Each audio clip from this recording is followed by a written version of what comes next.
Order the meeting of the Finance Committee. It is July 9th. We have a quorum present and we are certified and compliant with the open meetings laws.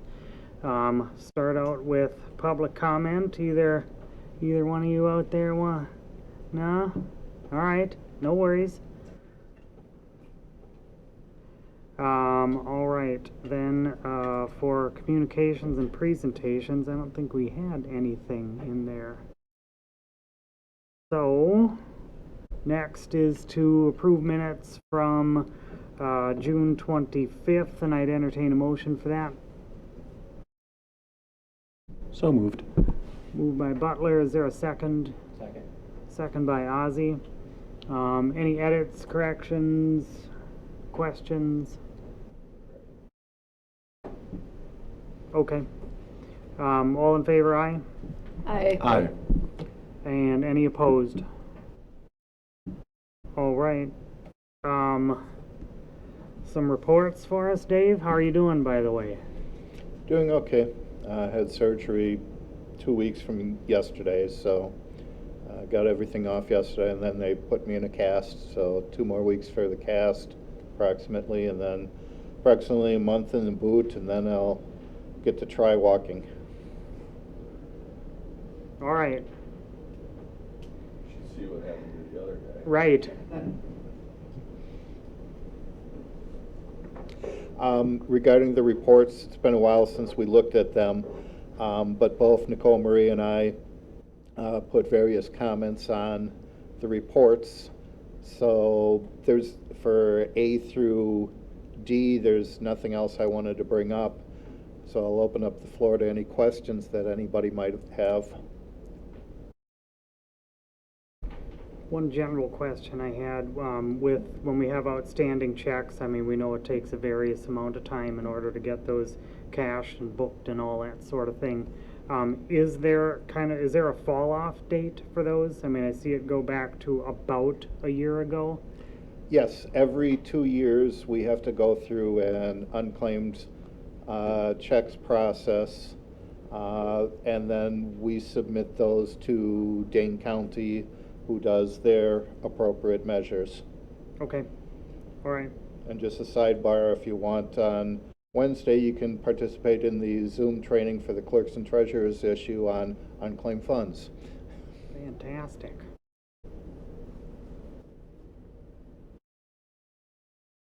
All right. Did anybody have any questions, at least on, well, I mean, the comments in there, again, are always extremely helpful, and usually in the places where they certainly would be noted. Yep, go ahead, Ozzie. In regard to those unclaimed checks, if they go to Dane County and nobody claims them, then they go to unclaimed property with the state, correct? No. Per Wisconsin statutes, they have to publish the information. It's either February of odd or even years, I don't remember off the top of my head.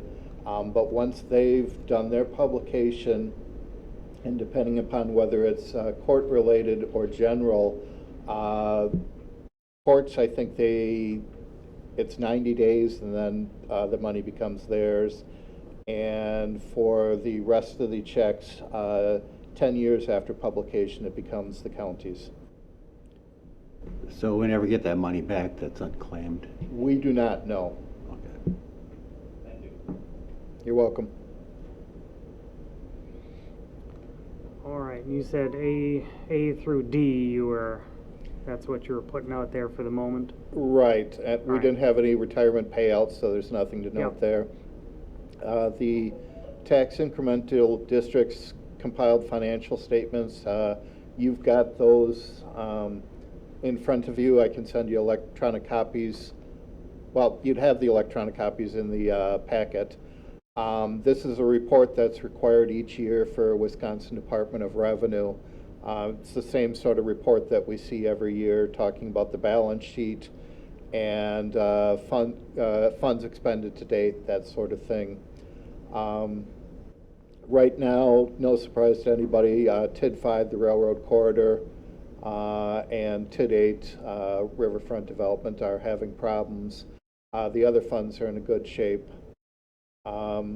With some projections that we did for that for a report that we have to do as part of the compilation statements to Department of Revenue, I was looking at TID 4, which is downtown.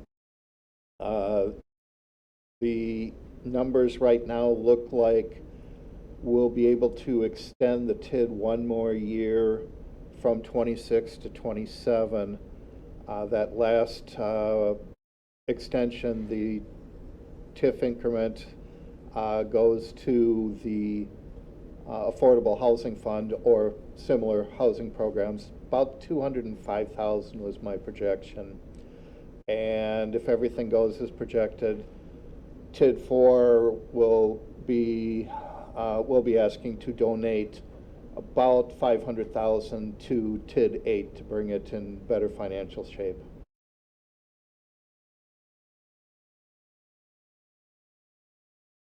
Other than that, I didn't have anything specifically I wanted to bring up about the TIDs. And the legal fees recap on TID 8 is just FYI? Yes.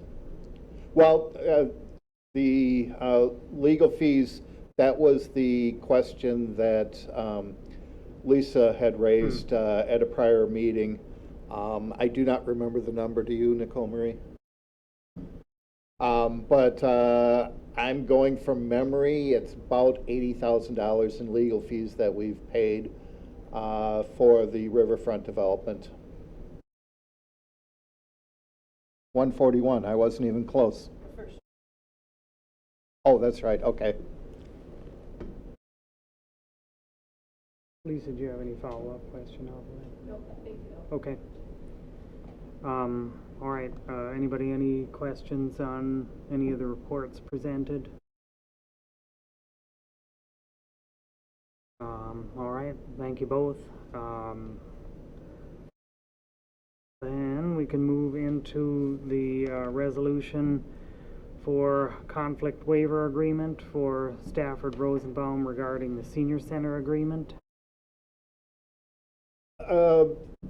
There had been conversation internally with between myself, the mayor, and Cindy McGlynn that we'd want to get contracts with the local towns rather than just hoping that they continue to donate to us every year. And then when for whatever reason, I came across the contract that Stafford Rosenbaum did for the Village of Oregon with their surrounding towns for the senior center. So I asked if they could compile something similar to us as a starting point. Unfortunately, Town of Dunn in the past has not always allowed the Stafford Rosenbaum to work for both firms on the same topic. This time they do allow it. So both the resolution and attached documents were drafted by Stafford Rosenbaum. The resolution was actually done by Derek Punches because Rick was on vacation the prior week. But whatever the wording they put in on both documents, we put in. So it's just kind of dotting the I's, crossing the T's, allowing the attorneys to do work for us. And on these crossovers, would normally Rick have done the work for both, or do they usually split that to the other attorneys? I do not know who's the attorney involved with Town of Dunn, so I couldn't tell you specifically if Rick would do the work for both. But Rick indicated they've got enough, for lack of better terms, firewalls between the two, so there would not be an issue. Okay.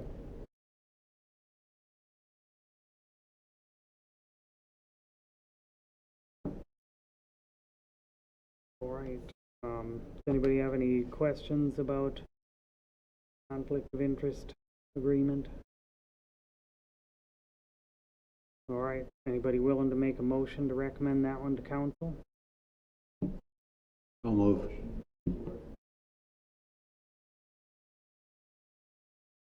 All right. Have Greg on the motion. Ozzy, you want to second that one up? Second. All right.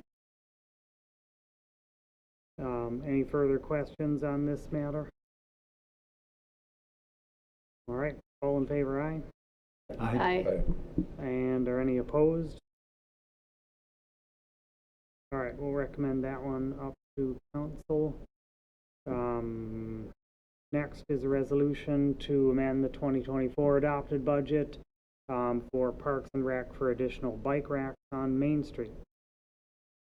Tony King had approached me about asking for $4,000 in ARPA funds for these bicycle racks, and I recommended not going through the ARPA fund. However, what I did recommend is that they had unspent monies of over $32,000 for the ADA transition plan from the 23 bond issue.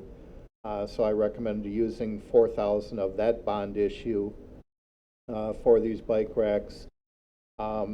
As a point of information, because those were bonds issued in 23 versus 24, the department that had the debt issued for them can be the only department that uses those particular bond proceeds. So although $4,000 isn't a lot, it was a way to chip away at the bond proceeds that have not been spent yet.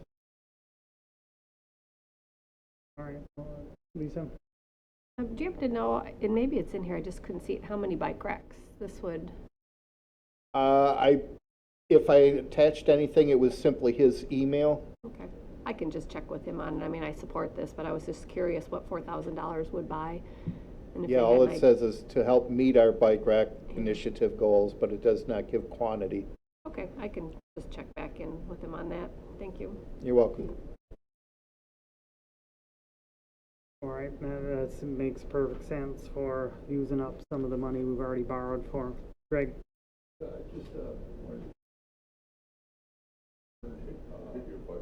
Your mic?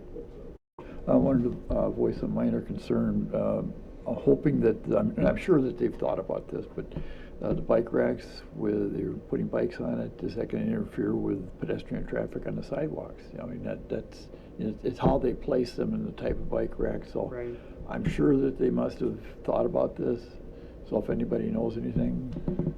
I can tell you that I recommended Tony contact Alderperson Caravello for potential sites to place them, but we can certainly, let them know that we want to make sure that it doesn't, create clutter on the sidewalks. Right, I just want, concerned about it impeding pedestrian traffic, causing an issue that way. Yeah, we talked about a little bit about placement because I think they want to get some of them downtown, but we don't necessarily want to put them on Main Street. We don't want to encourage bicycling on Main Street into downtown.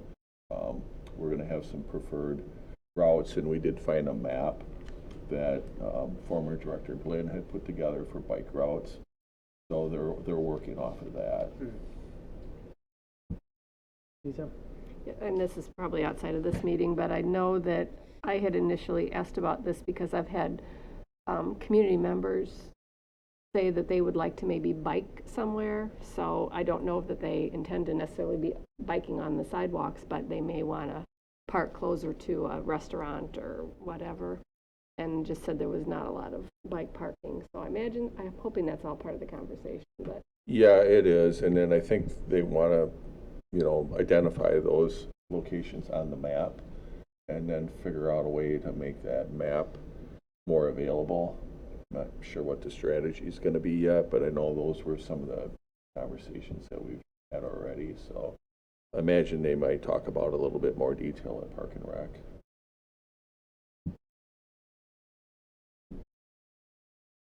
Wonder if maybe the businesses would be able to put QR codes or something, and they would be able to get into that map. Something like that. I don't know. Some thought. But does anybody have any issues with moving this funding balance or from the bond proceeds?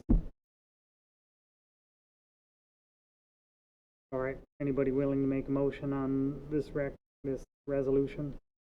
I'd make the motion to recommend approval to council. All right. Motion by Lisa. Is there a second? I'll second. Second by Patrick. Any other questions on this resolution? All right, all in favor, aye? Aye. And are any opposed? Okay, we'll recommend that one to council.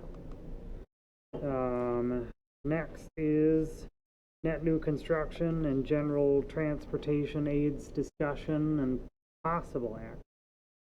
Correct. These are things that Tim and I had been talking on and off about over the past couple months. And we wanted to get the input from finance and or council as to how to proceed. So I'm just going to kind of give a high-level overview of each area. General transportation aids for the 24 budget, I was a little surprised that our transportation aids went down by roughly 25,000, give or take. And I knew that when I was at Dodge and Jefferson, I calculated out the dollar amounts ourselves. And there's actually a formula that is used based upon our Form C numbers, our annual report to Department of Revenue. So we've already submitted Form C for calendar year 23, which DOT uses in the calculations. So we're able to project what we're going to get now for the 25 budget. So with that, I do show that we're going to have about 37,000 more in 25 than 24. That's a good thing. However, 26 is going to be a problem year. If you remember back in 18, we built the new public works facility. That definitely skewed the numbers high for that year, and because the calculation is a 6-year average, we've been getting extra money because of that facility.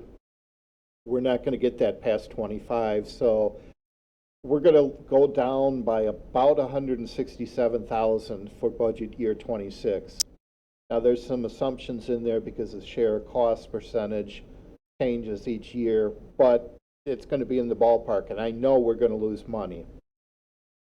So that kind of segues, well, before I go on anywhere else, any questions on general transportation aids?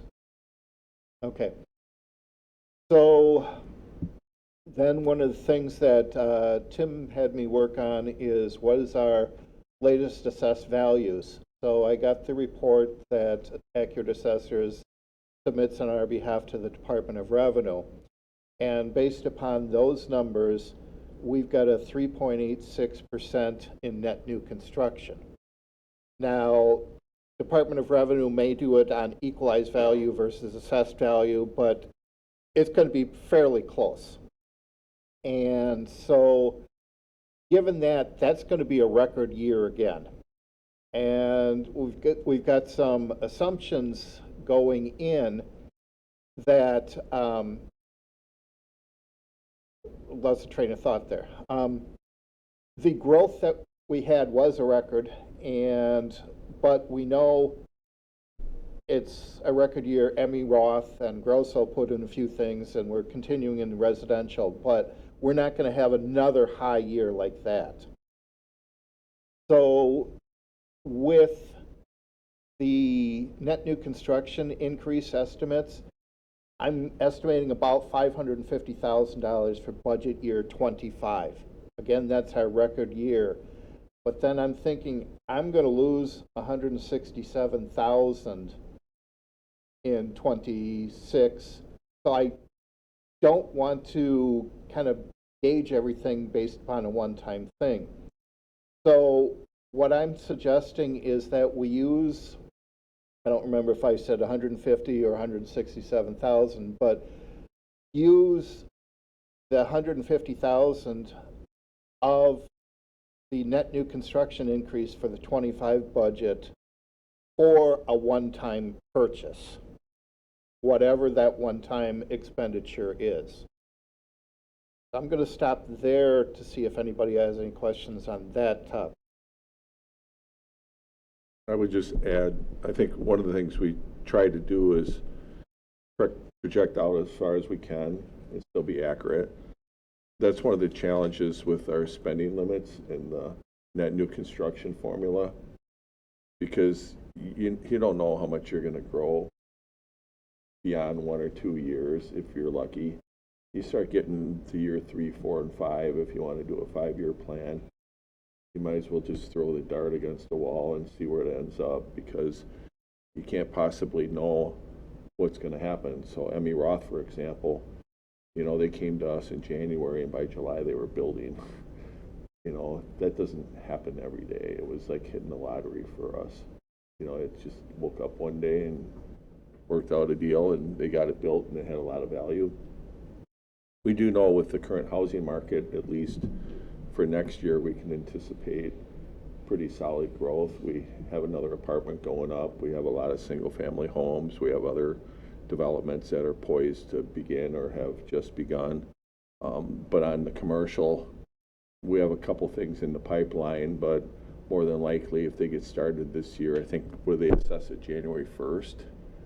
Yes. So if they do another big commercial project, and even the apartment, they'll only be assessed at the point that they're at January 1st, so they won't have full value. So what we're trying to do here is project out as far as we can, but be realistic and accurate as we can, to at least give you guys a heads up of what some of our options may be, and then get some direction on what you want us to focus on, and try not to have overcommit next year when we know it's going to drop the following year. So if let's say we took the 167, said we're going to hire 2 people, it's not going to be sustainable. So we want to be practical about what we do, and certainly getting feedback from you all will help us with that. Yeah, the mayor just rang a bell in my head on that about employees. Now, didn't we use the net new construction to help us cover salary and hiring new people? So That was, yes, it was a combination of things that I moved some revenues that were being allocated strictly for either capital outlay or reducing debt. As I said, I can issue as much debt as I want to under the statutes. It's the operations. But that was a sustainable revenue source. I didn't take away anything else. So we're going to be able to cover everything. Correct. What's worrying me is with the transportation aids dropping by 167,000, and if we go back to a new normal net new construction, that will probably offset the entire challenge of transportation aid, so then we won't have anything. So I don't want to get into that issue, and I want to kind of hold something in reserve for it. Okay, so that's why you're recommending the one-time just purchase? Okay. Correct. Got it. Yep. Yeah, because the other unknowns will be things like health insurance. Yep.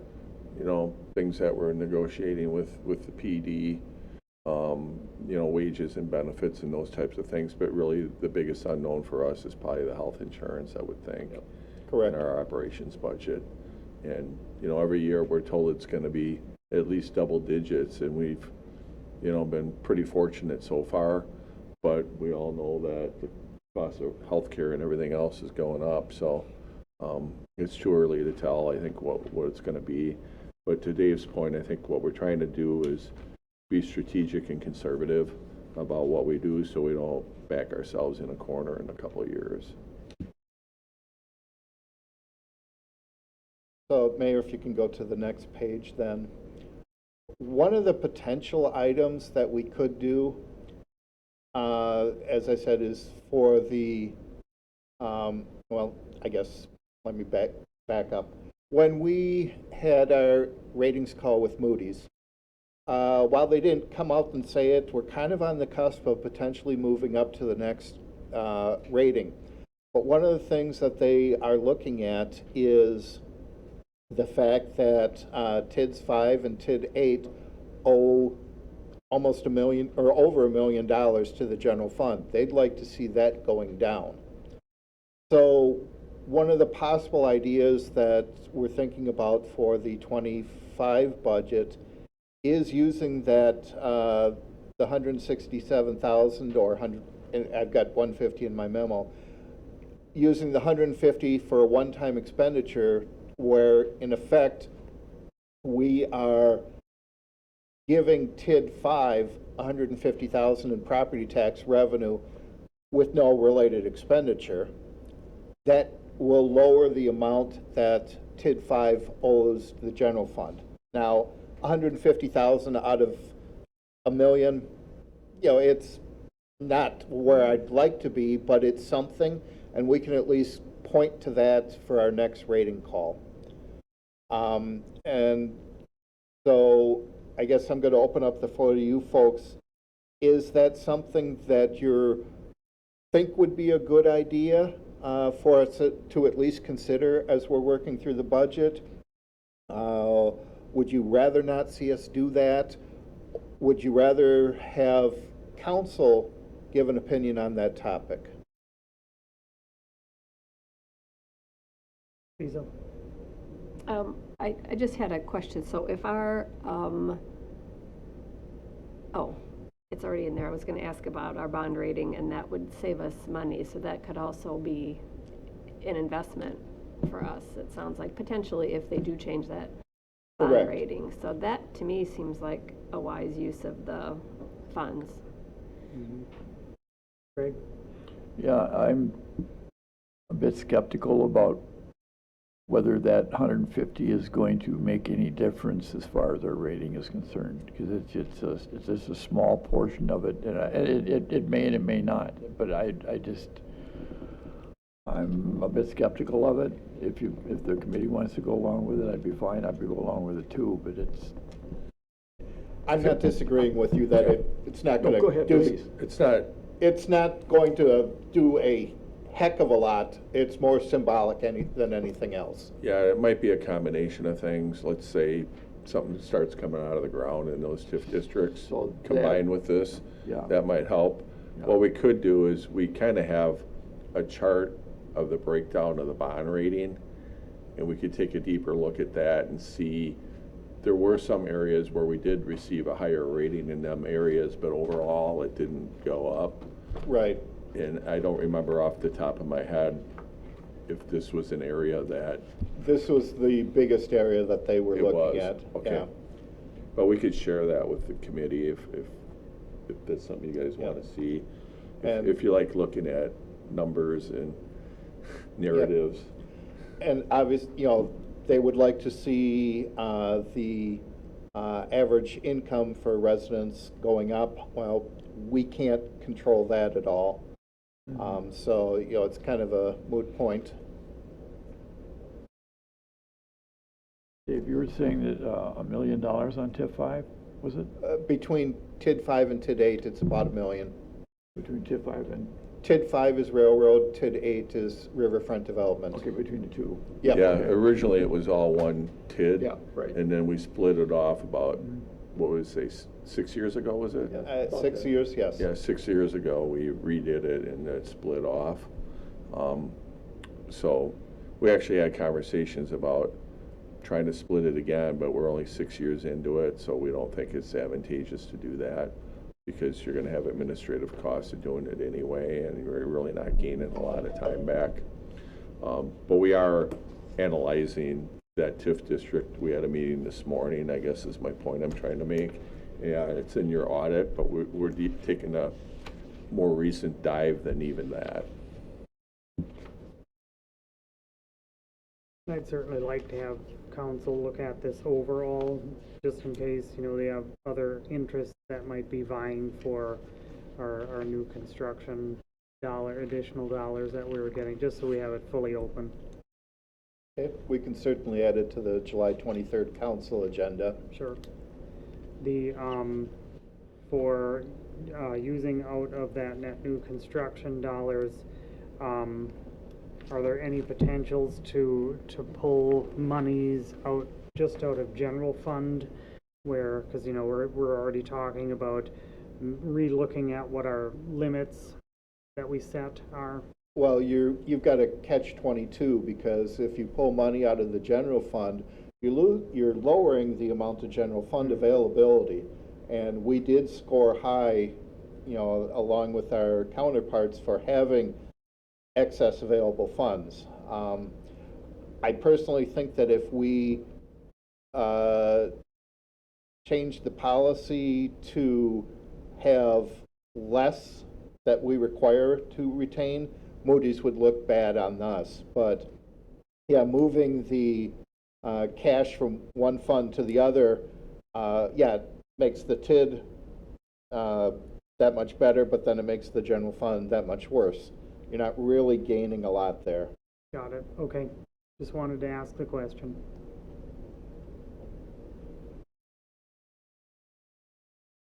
All right, where do you want to go from here, Dave? Well, I guess I'll leave it up to you. Do you want to make a motion for a recommendation to council for the 23rd, or do you just want to have this on the council agenda for the 23rd for discussion again? I guess, when I look at it, I mean, I guess the question is, what would the motion be? Because I would still like to have some flexibility as we get closer to budget time when the other numbers come in. So Correct. I think if I'd like to have the council look at it, but I don't want to commit to a dollar amount right now, I guess is the way I'm looking at it. I would agree with you. I'm looking for that flexibility too, that it might be something we're considering as we go into it. But if you folks say, no, we're not in favor of that, we won't consider it. I think it would be helpful for the council to at least know where we're at. Yeah. Because at budget time, it comes kind of fast and furious. Mm-hmm. And anything we can feed them ahead of time and get the kind of the thoughts flowing, I think is helpful. So this and anything else you come up with, I think it'd be great if they're at least in the loop. Okay. We can certainly add that to the agenda. And I'll include this same memo. Yeah, I think that will be good for that. And again, just so that the thoughts get out there for when that budgeting time comes up, if there are any other vying parties for said dollars. Right. And honestly, 150,000, give or take, is not a huge dollar amount. It's Right. not going to do much for any one. But we try to not use property tax levy for TIDs, but this may be a case where we may want to. Yeah, and just kind of a reminder, some of the council members like pie charts. So if you can put something together for a visual, I think that helps. Okay, I understand what you're saying. Off the top of my head, I can't think of a graphic, but we'll come up with something. Just put up pictures of pies. I mean, I like pies. Yeah. Yeah, for sure. Anything like that. We're all good. Whatever's in season. Okay. And then the mayor gave me a very good segue. Things come fast and furious during budget season. One of the things that I've seen over the past 2 years that I was working on the budget, obviously the CIP deserves the attention it is. It's for large capital outlays. We're issuing debt.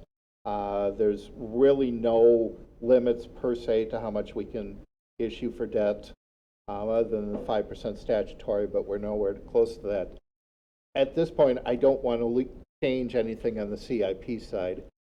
But the operational side, I'm suggesting we don't have the committee of the whole meetings earlier, like in September, like we have been, because we're doing 2 or 3 weeks in a row where we're looking at something, and we're still working on the budget at that time. So the numbers are changing all the time. And if you remember at the second committee of the whole meeting last time, we were off about 300,000 that we said we know we're working on it. We'll get to it, but it's hard when you're looking at the numbers in midstream. So my recommendation and this is certainly, if we're talking this subject, we'll get the council's input too, but I don't feel that we need those committee of the whole meetings in September. I think we could just do the normal council meetings, and at the tail end, we have 1 or 2 meetings for operational budget. But I wanted to get your folks' opinion on that thought too. I mean, I think that's a good idea, because the last time, I forget where, you were on like version 6 or 8 or something of a spreadsheet while we were still going through things. And I, Yeah, last year was 11. and I think if we just kind of wait until the dust settles at least, then that would also limit the amount of deliberation that we're having in the meetings that would have been earlier in there, because there was just enough uncertainty in that. Just my opinion on that, so. Fewer meetings, yes, it's Yeah. always good. And I would agree, because once again, you know, when you talk about health insurance, we usually don't know by September. No, We don't even really have the official net new construction number verified until even, what, October?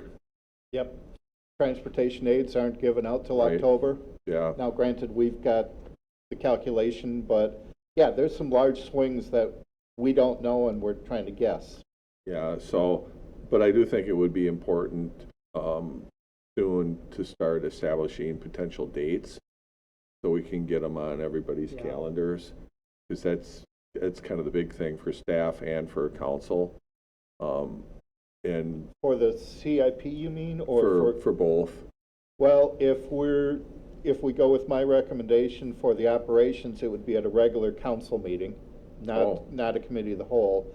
The CIP, the email went out yesterday to all the departments, giving them through 2 weeks, with the exception of the road and storm sewer. That I gave them 3 weeks. So I would anticipate we could start meeting in August on the CIP, and we could bring that up tonight to see if there's any problems with the heads of each one of those committee at council tonight, saying whether August would work with their schedules or not.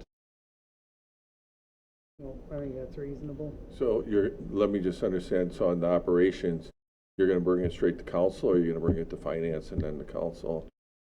Well, I guess that's up to you folks.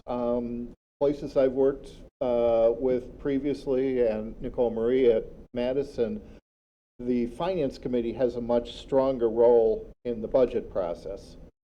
I'm not saying it's good either way that we're doing this.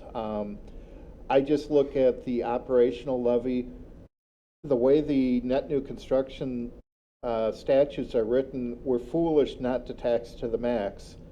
So it's really, there's not a lot of discussion to be made, and it's, let's just say the mayor added 1 new position for Department A, and council says, well, we want the new position in Department B. You're just swapping the numbers between them, but there's really not a lot of conversation you can make on the operational levy, in my opinion.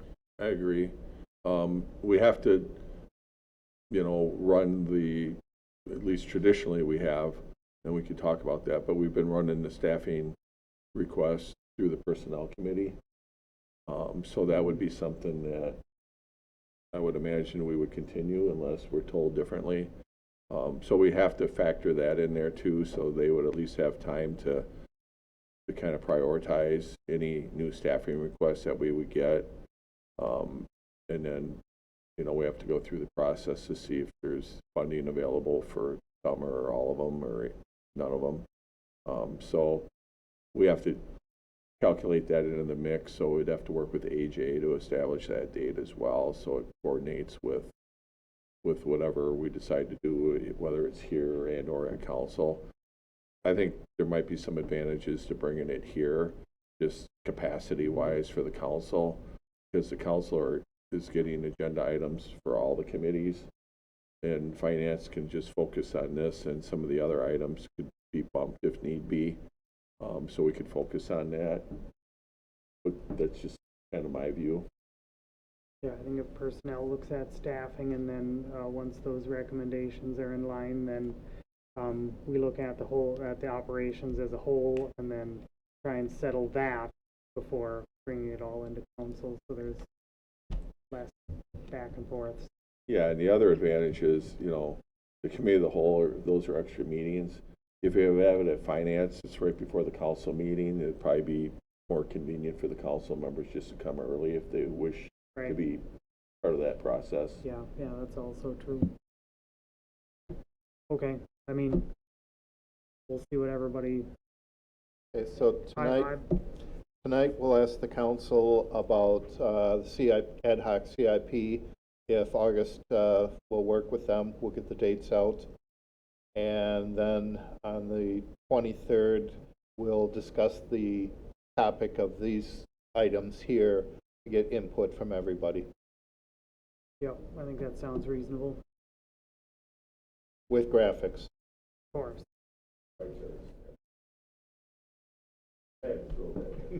Gantt chart.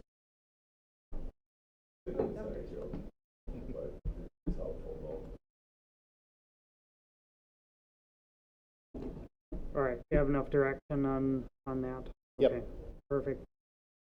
All right, last thing we've got is the resolution, or not, we're reviewing the affordable housing program bit, finally getting around to it. Bottom line, when the PID 3 was closed, we put 500,000 into the Affordable Housing Fund. 250 of that was used already to remodel 4 units at Greenspire.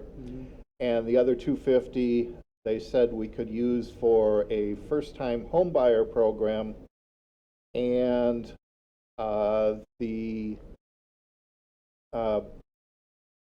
it was a remediation program of something. No funds have been requested. To be honest, nobody has advertised it, but as I was looking through the proposal, I saw a lot of problems with that first-time homebuyer thing.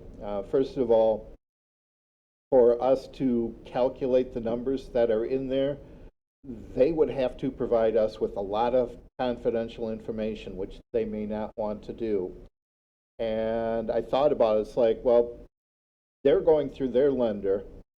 The lender gets all the confidential information in a secure site. They could do the calculation because if they can get 5,000 or whatever is given, then they can work on that program. The other big problem I saw is that once we give the approval for it, it's good for 6 months. Well, numbers can change in 6 months. And so if I give an approval or a recommendation March 15th, who's to say they aren't going to buy a different house on August 15th, or they lost their job, or whatever the case is. So in my document, I put a lot of questions into there just to start the conversation. And I know DJ was interested in this topic, but he wasn't able to make it tonight. But we're talking now 6 years or so since the monies have gone in there. It's kind of languished, but the question is, do we want to revisit that program, which would be my recommendation, that we kind of rewrite the rules. The other thing, as the mayor had indicated, we were talking with Ellers today about various TIDs, and we have got, is it TID 8 that's looking at a potential affordable housing project? It could be, TID 8, and then potentially 51 West, what is that 9? Yes. 8 and 9 potentially might have a workforce component. It's too early to tell. It is too early to tell, but we know TID 8 is upside down right now. There wouldn't be money for a developer incentive for LIHTC So maybe we want to consider that 250 in the Affordable Housing Fund and the potential 200 in 27 from extending TID 4 for LIHTC properties. So I'm just kind of opening up the door to you folks for discussion right now and seeing what direction you want to go to. Yeah, the issue is that the property taxes on rentals are based on the revenue. So if it's market rate, you're getting the full rent revenue. If it's LIHTC or low-income housing initiative, usually they're WIDA tax credits. 4%, 9% is a competitive. More than likely, we would have a 4%. Those rents are based on the subsidized rent, so they're lower. So in order to have the revenue to pay off the debt in the TIF district, we could potentially use this money to help supplement that for that subsidy. So that's why it came up this morning.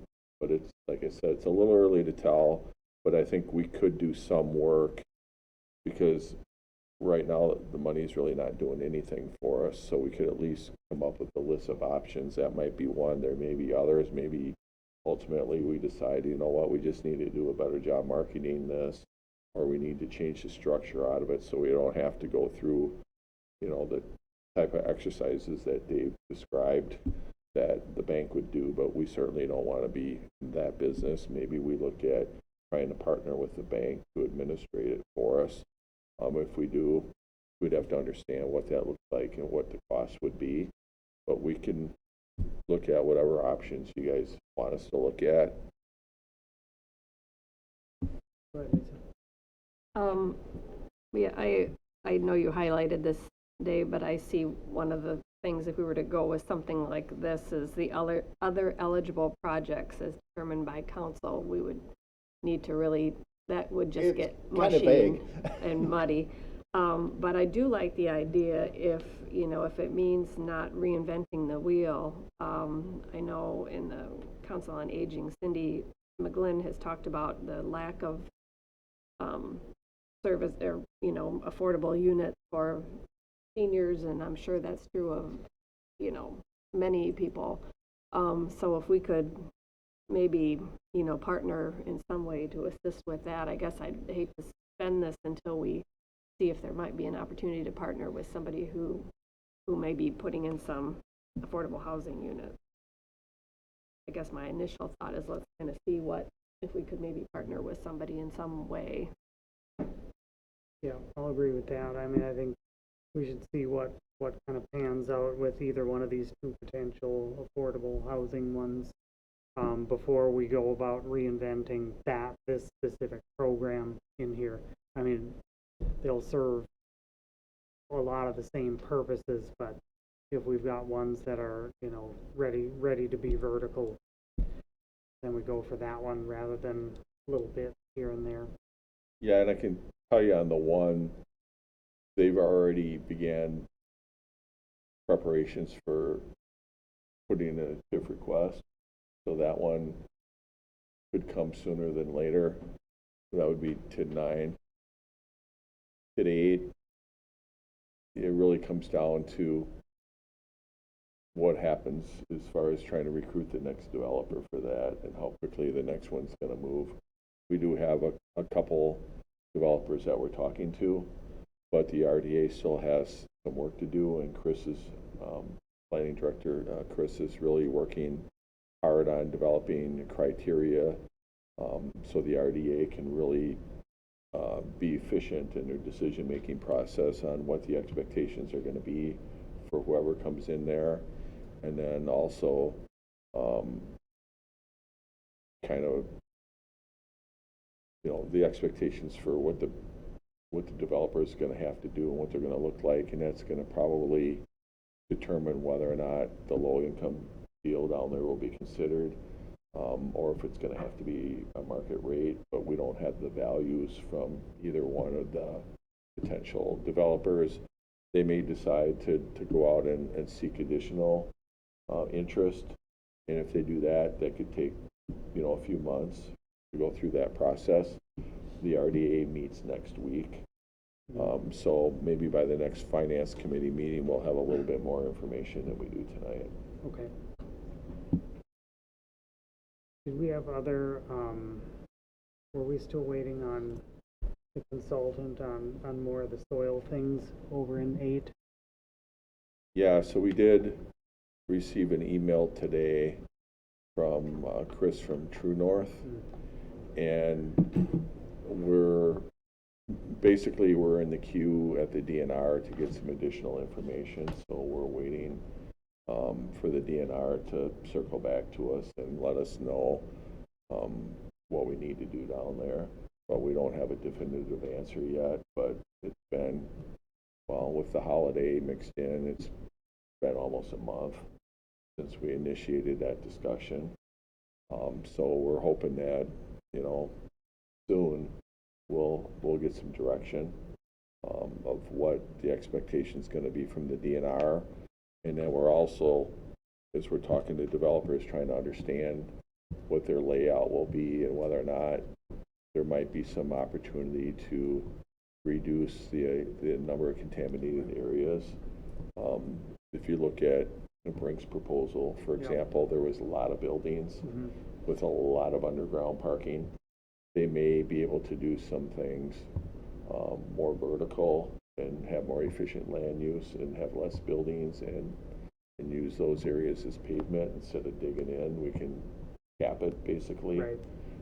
But it's too early to know, but those are the discussions that we're having. Okay. Yeah, I mean, that would be a big deal if you don't have to truck out all that dirt. Okay. Does anybody have any other thoughts on or at least the program or some of the options presented? All right. I mean, I think we should just hold a little bit, maybe a couple of weeks until we get some of this other information in. And then I think once we have that, then the path will clear up in the next 3 or 4 weeks or so. Hopefully. Yep. And then either we can reinvent this program entirely or do something else. Okay. All right. Enough guidance on that one at least? Yes. All right. That brings us to the end of our business at hand for tonight. Just one quick comment. At the meeting last week or 2 weeks ago, you had asked for the debt management policy to be added to an upcoming agenda. We've had that on our future agenda items for a while. Yep. No problems. All right. Nobody wants to add any more future agenda items, do they? All right. If nothing else, then I would entertain a motion to adjourn. Motion by Greg. Is there a second? Second by Ozzy. Any other questions, thoughts? All in favor, aye? Aye. Any opposed? Okay. Thanks, everybody.